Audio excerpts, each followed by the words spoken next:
재림성도 여러분 안녕하십니까?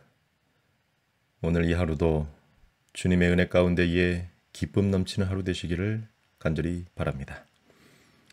교과 12과 다섯 번째 시간을 맞이하였습니다. 우리 함께 기도하시고 시작하겠습니다. 은혜로우신 아버지 하나님, 우리의 마음을 정결하게 하시고 눈과 귀를 열어 주의 말씀을 밝히 보고 들으며 우리의 손과 발이 주님의 인도하심을 따라 움직이게 하여 주시옵소서. 이 시간 교과를 함께 나눌 때에 생명의 주관자 되신 우리 아버지께 영광을 돌리게 하여 주시옵소서. 예수님의 이름으로 기도드립니다. 아멘. 오늘 다섯째 날 제목은 짐승의 표입니다. 이제 우리는 마지막 시대의 핵심 쟁점 중 하나인 짐승의 표에 대하여 생각해 보겠습니다.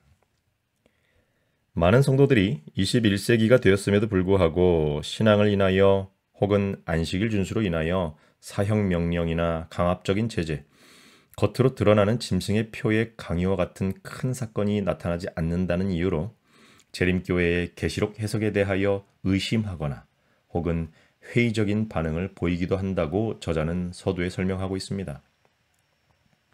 그러나 요한계시록은 분명하게 모든 사람은 창조주를 섬기거나 짐승과 그 우상 중 하나를 섬기거나 둘 중 하나라고 말씀하고 있죠. 우리가 간과하지 말아야 할 것은 이것은 단순한 상징이 아닌 예배와 충성의 문제라는 것입니다. 우리가 이미 알고 있는 것처럼 요한계시록은 창조주 하나님께 경배하라는 명령과 짐승과 그 우상에게 경배하라는 명령이 충돌하는 장면을 보여주고 있습니다. 창세기 2장부터 시작된 제7일 안식일은 창조주를 기억하고 그분께 경배하는 우리의 마음을 나타내는 표징으로서 존재하고 있습니다. 그러나 짐승의 세력은 이것을 바꾸고 일요일을 강요해 왔고요. 지금도 그리고 앞으로 더욱 심해질 것을 예상할 수 있지요. 이 같은 문제의 전조를 우리는 마태복음과 요한복음에서 발견할 수 있다고 저자는 설명하고 있습니다. 마태복음 12장과 요한복음 5장에서 예수님께서 안식일에 병자를 고치셨다는 이유로 죽이려 했던 사건이 나오는 것이죠. 하나님의 율법을 지키는 것이 곧 목숨을 건 결단이 되었던 기이한 사건인 것입니다. 사건의 내용을 살펴보자면 다음과 같습니다. 먼저 마태복음 12장 10절로 14절을 함께 봅니다. 한편 손 마른 사람이 있는지라 사람들이 예수를 송사하려 하여 물어 가로되 안식일에 병 고치는 것이 옳으니까? 예수께서 가라사대 너희 중에 어느 사람이 양 한 마리가 있어 안식일에 구덩이에 빠졌으면 붙잡아내지 않겠느냐? 사람이 양보다 얼마나 더 귀하냐? 그러므로 안식일에 선을 행하는 것이 옳으니라 하시고 이에 그 사람에게 이르시되 손을 내밀라 하시니 저가 내밀매 다른 손과 같이 회복되어 성하더라. 바리새인들이 나가서 어떻게 하여 예수를 죽일고 의논하거늘. 예수님께서 한 회당에서 손 마른 사람을 고치셨습니다. 바리새인들이 안식일에 병 고치는 것이 옳으니까 라고 물었죠. 예수님께서는 양 한 마리가 구덩이에 빠졌을 때도 건지지 않느냐라는 예를 드시면서 선을 행하는 것이 옳다라고 말씀하시고 그 사람을 고쳐주십니다. 이에 여러분, 바리새인들이 나가서 예수를 어떻게 죽일까 의논하였다라고 성경은 기록하고 있죠. 요한복음 5장의 사건도 함께 살펴보겠습니다. 1절로 16절까지 기록된 내용인데요. 요한복음 5장 8절, 9절, 16절을 함께 살펴봅니다. 예수께서 가라사대 일어나 내 자리를 들고 걸어가라 하시니 그 사람이 곧 나아서 자리를 들고 걸어가니라. 이 날은 안식일이니 그러므로 안식일에 이런 일을 행하신다 하여 유대인들이 예수를 핍박하게 된지라. 예수님께서 베데스다 연못 곁에서 38년 된 병자를 고치셨습니다. 병자에게 일어나 내 자리를 들고 걸어가라 라고 명령하셨습니다. 유대인들은 그 사람이 안식일에 자리를 들고 걸어간 것에 분노하며 그 이유로 예수님을 비난하기 시작합니다. 예수님께서는 내 아버지께서 이제까지 일하시니 나도 일한다 라고 말씀하셨죠. 유대인들은 예수님께서 안식일을 범하고 자기를 하나님과 동등하게 하였다라고 하여 죽이려 모의합니다. 여러분, 종교 지도자들이 예수님을 죽이려 한 이유는 첫 번째, 안식일 규례를 어긴 것처럼 보였기 때문이었습니다. 당시 유대 종교 지도자들은 안식일을 철저히 지켜야 한다는 율법 중심적 사고를 가지고 있었고요. 수백 가지의 세부 규정들, 즉 장로들의 유전까지 만들어서 안식일을 법으로 얽매고 있었습니다. 예수님께서 안식일에 병을 고친 행위는 그들의 전통과 규칙을 무너뜨리는 것으로 간주되었죠. 그들은 율법의 문자에 집중한 나머지 율법의 정신인 자비와 회복과 생명에 대한 모든 하나님의 선물을 놓쳐버린 것입니다. 두 번째 이유는 자신들의 권위와 전통에 도전한다고 생각했기 때문입니다. 예수님께서는 회당 안에서 공공장소에서 사람을 고치시고 그 의미를 설명하셨습니다. 이것은 종교 지도자들의 영적 권위에 대한 직접적인 도전처럼 느껴졌을 것입니다. 그들은 예수님의 말씀과 행위로 인하여 백성들의 신뢰가 자신들로부터 예수님께로 옮겨가는 것을 두려워했습니다. 마지막 세 번째 이유는 예수님께서 하나님과 자신을 동등하게 여긴다고 생각했기 때문입니다. 요한복음 5장 18절에 이렇게 기록하고 있었죠. 유대인들이 이를 인하여 더욱 예수를 죽이고자 하니 이는 안식일만 범할 뿐 아니라 하나님을 자기의 친아버지라 하여 자기를 하나님과 동등으로 삼으심이로라.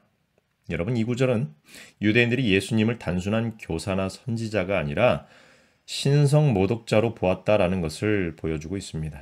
당시 예수님께서 말씀하신 나와 아버지는 하나이다 라는 선언은 그들의 신학 체계를 정면으로 뒤흔드는 말씀이었겠죠.